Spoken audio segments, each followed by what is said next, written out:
प्यारे बच्चों, आज हम पढ़ेंगे कक्षा 8 के हमारे अतीत भाग 3 का अध्याय नंबर 8। अध्याय नंबर 8 लेसन का नाम है, अध्याय का नाम है महिलाएं, जाति एवं सुधार।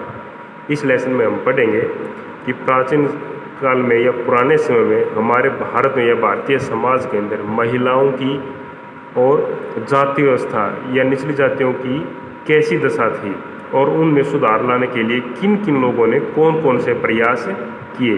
तो इस लेसन में आज हम इसी विषय में पढ़ेंगे कि महिलाओं की स्थिति कैसी थी और उनकी स्थिति को सुधारने के लिए आधुनिक समाज सुधारकों ने कौन कौन से कार्य किए। समाज सुधारक जैसे राजा राममोहन राय, स्वामी दयानंद सरस्वती, ज्योतिराव फुले, पंडित रमाबाई, पेरियार, मुमताज अली, ईश्वरचंद्र विद्यासागर, इस तरह के ये कुछ प्रसिद्ध भारतीय समाज सुधारक समाज को सुधारने वाले व्यक्ति हुए हैं। इनके प्रयासों से भारतीय समाज में सुधार के लिए कुछ और निचली जाति के लोगों को ऊपर लाने के लिए कुछ कोशिशें की गई। उन कोशिशों का वर्णन इस अध्याय में किया गया है। देखिए आगे पढ़ते हम प्रश्न नंबर अभ्यास का प्रश्न नंबर 3। इसमें बताया गया है कि प्राचीन ग्रंथों के ज्ञान से सुधारकों को नए कानून बनाने में किस तरह से मदद मिली। प्राचीन ग्रंथों के अर्थात इसमें बताया गया है कि हमारे जो पुराने ग्रंथ है जैसे महाभारत है या हमारे वेद हैं, उनमें स्त्रियों को कौन कौन से अधिकार दिए गए थे और उसके आधार पर उनका उदाहरण देकर स्त्रियों के लिए कौन सी कोशिशें की गई सुधारने के लिए। नंबर 1 राजा राममोहन राय संस्कृत, फारसी तथा अन्य कई भारतीय यूरोपीय भाषाओं के अच्छे जानकार थे। उन्होंने अपने लेखन के द्वारा सिद्ध करने की कोशिश की कि प्राचीन ग्रंथों में विधवाओं को जलाने की अनुमति कहीं भी नहीं दी गई थी, लेकिन फिर भी हमारे समाज में सती प्रथा नाम की एक भयंकर या बहुत ही बुरी प्रथा शामिल कर ली गई थी। नंबर 2 प्रसिद्ध समाज सुधारक ईश्वरचंद्र विद्यासागर ने भी विधवा विवाह के पक्ष में प्राचीन ग्रंथों का हवाला दिया कि वे पुराने समय में भी हम जो हमारे जो ग्रंथ बताते हैं कि जिन औरतों के पति मृत्यु हो जाती थी तो उन औरतों को दोबारा से विवाह करने की अनुमति होती थी। लेकिन बाद में भारतीय समाज में जो जातीय व्यवस्था काफ़ी जटिल हो गई और उसमें कई तरह के कानून बना दिए गए कि विधवा औरतों को दोबारा से विवाह करने की अनुमति नहीं थी। अंग्रेज सरकार ने उनका सुझाव मान लिया और 1856 में विधवा औरतों को दोबारा से शादी करने की अनुमति दे दी। नंबर 3 स्वामी दयानंद सरस्वती ने वेदों को आधार बनाकर समाज सुधार और शिक्षा के प्रसार का आंदोलन चलाया। नंबर 4 इसी तरह से अनेक समाज सुधारकों ने कभी भी समाज सुधार के लिए अपने विचार से किसी प्रचलित रीति रिवाज को गलत समझा और उसे चुनौती देनी चाहिए तो उसे प्राचीन हिंदू धार्मिक ग्रंथों से कोई वाक्य या कथन लिया और उसे अपने निर्णय के समर्थन में प्रस्तुत किया। अर्थात यदि कोई भारतीय समाज के लोग उनका विरोध समाज सुधार का विरोध करते थे तो वे हिंदू समाज के पुराने ग्रंथों से कोई उदाहरण या एग्जाम्पल लेकर उनकी चीज़ को चुनौती या उनको गलत सिद्ध कर देते थे और अपनी बात को सही सिद्ध करते थे ताकि समाज में सुधार किया जा सके और उस बुरी प्रथा को दूर किया जा सके। नंबर 5 स्वामी विवेकानंद ने भारतीय धार्मिक ग्रंथों को आधार बनाकर समाज सुधार का बीड़ा उठाया, समाज और विश्व के सभी लोगों को आपसी भाईचारे का संदेश फैलाया। आगे है प्रश्न नंबर 4 लड़कियों को स्कूल में पुराने समय में लड़कियों की शिक्षा पर कोई विशेष ध्यान नहीं दिया जाता था। जो घर वाले थे वो लड़कियों को केवल घरेलू कार्य करने के लिए ही उपयुक्त मानते थे कि और लड़कियां सिर्फ या औरतें सिर्फ घर के कार्य करने के लिए होती हैं। तो इसलिए लड़कियों को स्कूल न भेजने के पीछे पुराने समय में लोगों के पास क्या क्या कारण होते थे या किन कारणों से लोग अपनी लड़कियों को स्कूल नहीं भेजते थे। लड़कियों को स्कूल न भेजने के पीछे लोगों के पास निम्नलिखित कारण होते थे। लोगों को भय था कि स्कूल वाले लड़कियों को घर से भगा ले जाएंगे और उन्हें घर के कामकाज भी नहीं करने देंगे। नंबर 2 स्कूल जाने वाले लड़कियों को सार्वजनिक स्थानों से गुजरना पड़ता था जो उनके लिए अच्छा नहीं मानते थे। बहुत सारे लोगों को लगता है कि स्कूल जाने से लड़कियां बिगड़ जाएंगी। बहुत सारे लोग पुरुष शिक्षक और टीचर या सह शिक्षक वाले स्कूलों में, सह शिक्षा होता है लड़के लड़की इकट्ठे पढ़ते वाले स्कूलों में अपनी लड़कियों को पढ़ने के लिए भेजना नहीं चाहते थे। बहुत सारे लोगों का मानना है कि लड़कियों को सार्वजनिक स्थानों से दूर रहना चाहिए। और नंबर 6 कुछ परिवारों में महिलाओं को उनके उदार विचारों वाले पति या पिता के द्वारा घर पर ही पढ़ाया जाता था। आगे अभी प्रश्न नंबर 6 अंग्रेजों काल में ऐसे लोगों के लिए कौन से नए अवसर पैदा हुए जो निम्न मतलब निचली जाति वाली जातियों से संबंधित है। नंबर 1, निम्न जातियों के बहुत सारे गरीब लोग शहरों से निकलकर नौकरियों की तलाश में गांव छोड़कर जा रहे थे। नंबर 2, कुछ लोग असम, मॉरिशस, त्रिनिदाद, इंडोनेशिया आदि स्थानों पर काम करने के लिए चले गए। अंग्रेज ले गए थे तो वो काम करने के लिए दूसरे देशों में। नंबर 3, इन जातियों के लोगों को अपने गाँव के स्वर्ण जमींदारों के चुंगल से मुक्ति मिल गई और वे गाँव से दूर जाकर स्वाभिमान भरा जीवन जीने को स्वतंत्र थे। नंबर 4, इसके अतिरिक्त दूसरी तरह की नौकरियों के अवसर भी मिल रहे थे। उदाहरण के लिए सेना में भी लोगों को आवश्यकता बढ़ गई थी। अछूत माने जाने वाले महार समुदाय के बहुत से लोगों ने महार रेजिमेंट में नौकरी मिल गई थी। दलित आंदोलन के नेता B.R. अम्बेडकर के पिता एक सैनिक स्कूल में ही पढ़ाते थे।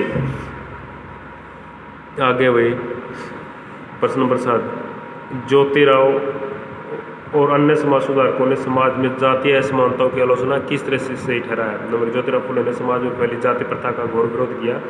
ब्राह्मणों के इस दावे का खुलकर विरोध किया कि आर्य होने के नाते वे सबसे अच्छे हैं।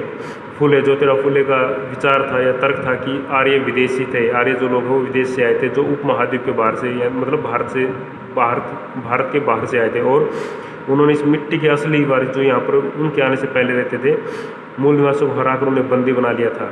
जब आर्यों ने अपना प्रभुत्व या अपना अधिकार कर लिया तो वे पराजित जनता को नीच और निम्न जाति वाला मानने लगे। फुले के अनुसार ऊंची जातियों को उनकी जमीन और सत्ता का कोई अधिकार नहीं है। यह धरती यहाँ के लोगों को की कथित निम्न जाति के लोगों की है। फुले ने अपनी पुस्तक गुलामगिरी को गुलामों की आज़ादी के लिए चल रहे अमेरिकी संघर्ष को समर्पित क्यों किया। 1873 में फुले ने गुलामगिरी नामक एक पुस्तक लिखी।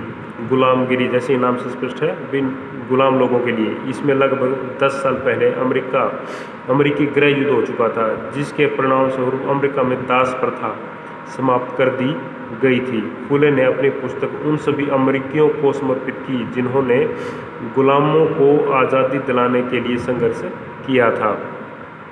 इस तरह उन्होंने भारत की निम्न जातियों और अमेरिका के कार्य गुलामों की दुर्दशा को एक दूसरे जोड़कर, भाई जिस प्रकार अमेरिका के अंदर काले अश्वेत लोगों के साथ बुरा व्यवहार किया जाता था, ठीक उसी प्रकार भारत में भी निम्न जाति या निचली जाति के लोगों के साथ बुरा व्यवहार किया जाता था।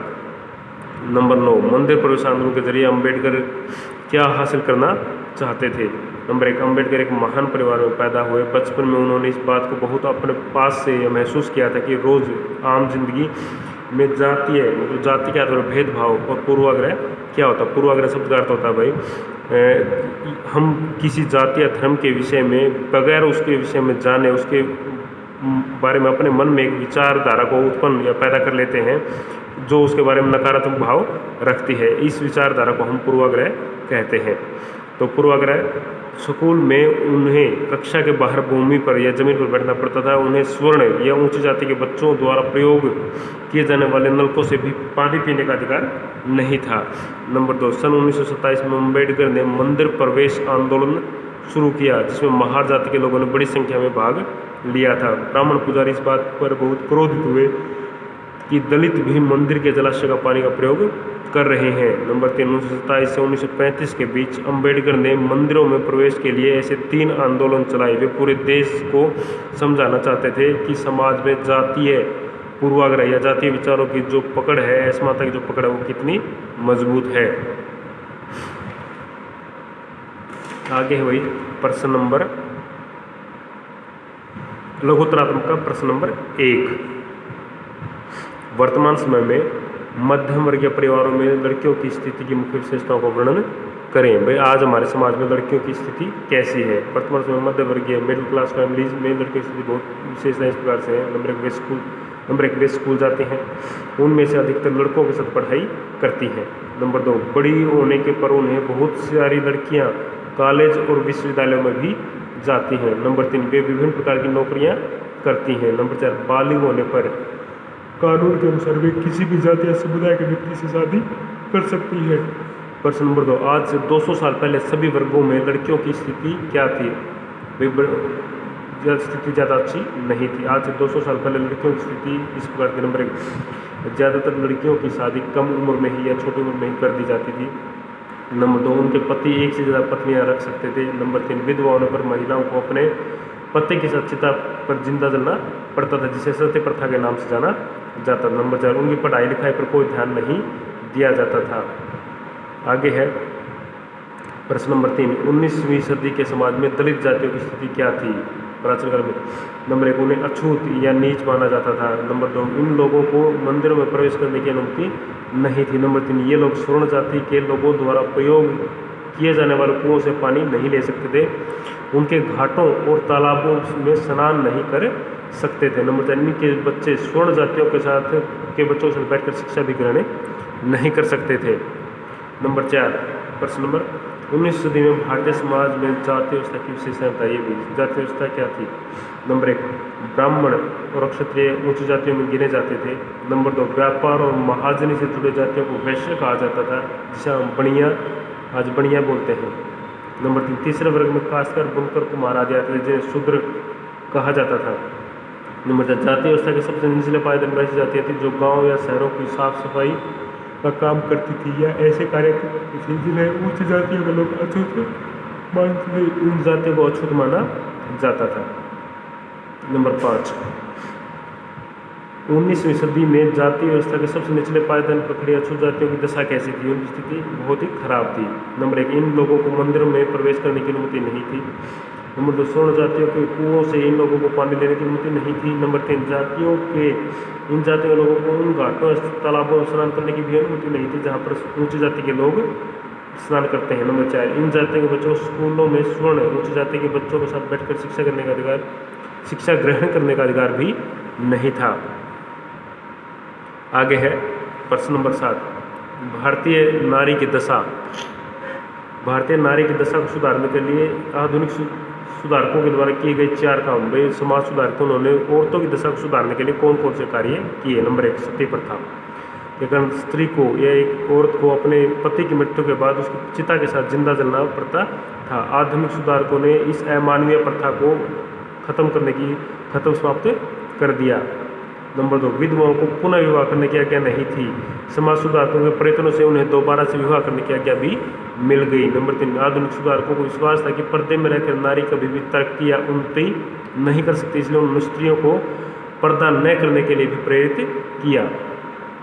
नंबर 4, स्त्रियों को ऊंचा उठाने के लिए समाज सुधारकों ने स्त्री शिक्षा पर विशेष बल दिया, मतलब औरतों को पढ़ाने पर या लड़कियों को पढ़ाने पर जोर दिया। उनके लिए कॉलेज और स्कूल भी बनाए गए। आगे, भारत में समाज सुधार आंदोलनों के कारण बने 3 कानून कौन से हैं? नंबर 1, सत्य प्रथा का उन्मूलन अधिनियम, मतलब सत्य प्रथा को समाप्त करने का कानून। यह अधिनियम या कानून 1829 में लॉर्ड विलियम बेंटिक ने भारत में सत्य प्रथा को समाप्त करने के लिए बनाया था। नंबर 2, विधवा पुनर्विवाह अधिनियम। यह अधिनियम 1856 में पास किया गया। इस अधिनियम में कानून के द्वारा विधवाओं को दोबारा से विवाह करने की अनुमति मिल गई थी, उन्हें कोई नहीं रोक सकता। नंबर 3, बाल विवाह निषेध अधिनियम। यह अधिनियम 1929 में पास किया गया था। इस अधिनियम के द्वारा शादी की उम्र लड़कों के लिए कम से कम 18 वर्ष और लड़कियों के लिए 16 वर्ष कर दी गई थी, जिसे अब बढ़ाकर क्रमशः 21 और 18 वर्ष कर दिया गया है। प्रश्न नंबर 11, पंडित रमाबाई के विषय में आप क्या जानते हैं? पंडिता रमाबाई महाराष्ट्र की रहने वाली संस्कृत की एक महान विद्वान थी।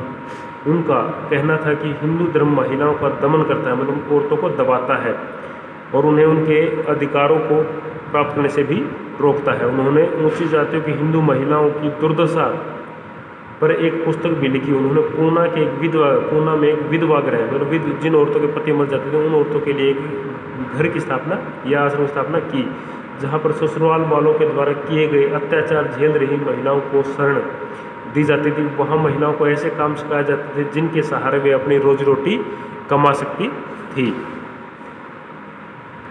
आगे है प्रश्न नंबर 12, सती प्रथा क्या थी? इस प्रथा पर कैसे लगी? सती प्रथा, जैसे आपको पहले बताया जाए, सती प्रथा कैसी प्रथा थी जिसमें यदि किसी औरत का पति की मृत्यु हो जाती थी तो उस व्यक्ति की चिता के साथ उसकी पत्नी को जबरदस्ती बांधकर जला दिया जाता था, जिस सती प्रथा कहा जाता था। सती प्रथा 19वीं शताब्दी में भारतीय समाज में फैली बहुत ही बुरी प्रथा थी। इस प्रथा के अनुसार यदि किसी महिला के पति की मृत्यु हो जाती थी तो उसे अपने पति की चिता के साथ जलकर अपना जीवन समाप्त करना होता था। यदि कोई महिला अपने पति के साथ चिता के साथ जलकर मरने को तैयार नहीं होती थी तो उसे जबरदस्ती उसके पति की चिता के साथ बांध दिया जाता था। राजा राममोहन राय के प्रयासों से लॉर्ड विलियम बेंटिंक ने 1829 में इस बुरी प्रथा को समाप्त कर दिया। आगे भाई प्रश्न अभ्यास का दीर्घ उत्तरात्मक प्रश्न नंबर 1। 19वीं सदी में भारतीय समाज में महिलाओं को किन किन कठिनाइयों का सामना करना पड़ता था। भाई 19वीं शताब्दी में महिलाओं की स्थिति बड़ी ही खराब थी और समाज में बहुत सारी बुराइयां थी, तो इसलिए उनकी स्थिति को उनको कौन कौन सी, पहले बात तो ये उनको कठिनाइयाँ कौन कौन सी थी। नंबर 1, वैदिक काल में भारतीय समाज में नारी को बड़ा या औरतों को बड़ा ही सम्मान प्राप्त था, किंतु मध्यकाल में भारतीय नारी की दशा बड़ी शोचनीय हो गई थी। समाज में उसे अनेक कठिनाइयों का सामना करना पड़ता था। फलतः 19वीं शताब्दी में उनके उद्धार के लिए बड़े प्रयत्न किए गए। भारतीय नारी की कठिनाई, भारतीय नारी को निम्नलिखित समस्याओं का सामना करना पड़ता था। नंबर 1, कन्यावध। देश के कुछ भागों में कन्या को जन्म अभिशाप माना जाता था या अच्छा नहीं माना जाता। फलतः बहुत से माता पिता कन्या को जन्म होते ही मार देते थे। नंबर 2, बाल विवाह। कुछ लोग अल्प आयु में ही अपनी कन्याओं का विवाह कर देते या छोटे आयु में अपनी विवाह कर देते थे। इससे बाल वैधव्य की समस्या पैदा, बाल वैधव्य होता है भाई, मान लें किसी कन्या की 8 या 9 साल की आयु में ही शादी कर दी जाती थी और यदि उसकी शादी के कुछ वर्ष पश्चात उसके पति की मृत्यु हो जाती थी तो उसे बाल विधवा करता था, बाल विधवा मतलब उसके पति की वो विधवा मानी जाती थी। तो इस तरह वो एक बच्ची थी बेचारी, लेकिन फिर भी उसे विधवा मान लिया जाता था, उसके साथ बुरा व्यवहार किया जाता था। बाल विवाह, कुछ लोग अल्प आयु कम आयु में लड़कियों की शादी कर देते थे, जिससे बाल विधवा की समस्या पैदा हो जाती थी। बेमेल विवाह, कई बार छोटी उम्र की लड़कियों की शादी बड़े आयु के व्यक्तियों के साथ भी कर दी जाती थी। वृद्ध व्यक्तियों के विवाह के कारण ही समाज में भ्रष्टाचार को बढ़ावा मिलता था। सती प्रथा, सती प्रथा भारतीय समाज का एक बहुत बड़ा कलंक था। दूसरे विधवाओं को पुनर्विवाह की आज्ञा नहीं थी। सती प्रथा जो आपको बताया जा चुका है। सती प्रथा क्या थी? बहुविवाह, शासक या राजा लोग तथा समाज में धनी वर्ग के लोग एक साथ कई स्त्रियों से शादी विवाह करने की कुप्रथा प्रचलित थी। नंबर 5, स्त्री शिक्षा की अपेक्षा, स्त्री शिक्षा के प्रति उपेक्षा बरती जाती, मतलब लड़कियों को पढ़ाया लिखाया नहीं जाता था और उनकी शिक्षा पर कोई ध्यान नहीं दिया जाता। शिक्षा के बिना स्त्रियों का उत्थान संभव नहीं था। नंबर 6, हीन सामाजिक दशा। समाज में स्त्री का कोई स्वतंत्र अस्तित्व तो नहीं था, उन्हें अपने पति या पिता के अधीन रहना पड़ता था। परिवार पुरुष प्रधान होता था और समाज में स्त्री को गृहिणी के अतिरिक्त किसी अन्य रूप में स्वीकार नहीं किया जाता। बचपन से ही उसके पिता के अधीन, यौवन काल में पति के अधीन और बुढ़ापे में पुत्रों के अधीन रहना पड़ता था। 19वीं सदी में महिलाओं की स्थिति में सुधार के लिए कौन कौन से कदम उठाए गए? नारी उद्धार के लिए उठाए गए कदम। 19वीं शताब्दी में राजा राममोहन राय, ईश्वर चंद्र विद्यासागर, स्वामी दयानंद सरस्वती आदि समाज सुधारकों ने स्त्रियों की दशा सुधारने के लिए निम्नलिखित कदम उठाए। नंबर 1, कन्यावध पर रोक। अब इस प्रश्न में पढ़ेंगे भाई औरतों की दशा को सुधारने के लिए कौन कौन से कार्य किए गए। कन्यावध पर रोक लगाई। उनके प्रयत्नों से नारी उद्धार के या औरतों की भलाई के लिए उठाए गए कदम। 19वीं शताब्दी में राजा राममोहन राय, ईश्वर चंद्र विद्यासागर, स्वामी दयानंद सरस्वती आदि समाज सुधारकों ने स्त्रियों की दशा को सुधारने के लिए कुछ कदम उठाए, वो निम्नलिखित है। नंबर 1, कन्यावध पर रोक। उनके प्रयत्नों से 1802 में कन्यावध पर कानूनी रोक लगा दी गई। नंबर 2, सती प्रथा को अवैध घोषित किया। 1829 में लॉर्ड विलियम बेंटिंक ने सती प्रथा को गैर कानूनी बना दिया। नंबर 3, विधवा विवाह किया गया। 1819 में एक कानून के द्वारा विधवा को दोबारा से शादी करने की अनुमति मिल गई। नंबर 4, स्त्री शिक्षा पर, स्त्री शिक्षा पर बल दिया, जिसे नारी अन्यायपूर्ण सामाजिक बंधनों के तौर पर समाज में उचित स्थान प्राप्त करने के लिए संघर्ष करने लगी। नंबर 5, पर्दा प्रथा, तलाक, बहुविवाह का विरोध। मुस्लिम समाज इन कुरीतियों से बुरी तरह ग्रस्त था। सर सैयद अहमद खान ने इनको प्रथाओं की कड़ी निंदा की। मुस्लिम समाज में नारी को उचित सम्मान दिलाने का प्रयत्न किया गया। नंबर 6, बाल विवाह निषेध अधिनियम। 1829 ईस्वी में बाल विवाह निषेध अधिनियम पारित किया गया, जिसके प्रावधानों के अनुसार विवाह के लिए लड़के की आयु कम से कम 18 वर्ष और लड़की की आयु 16 वर्ष कर दी गई। इससे महिलाओं की स्थिति में बहुत सुधार आया। अब इस आयु को बढ़ाकर क्रमशः 21 और 18 वर्ष कर दिया गया है। वही आज के लिए आपका लेसन समाप्त होता है। धन्यवाद।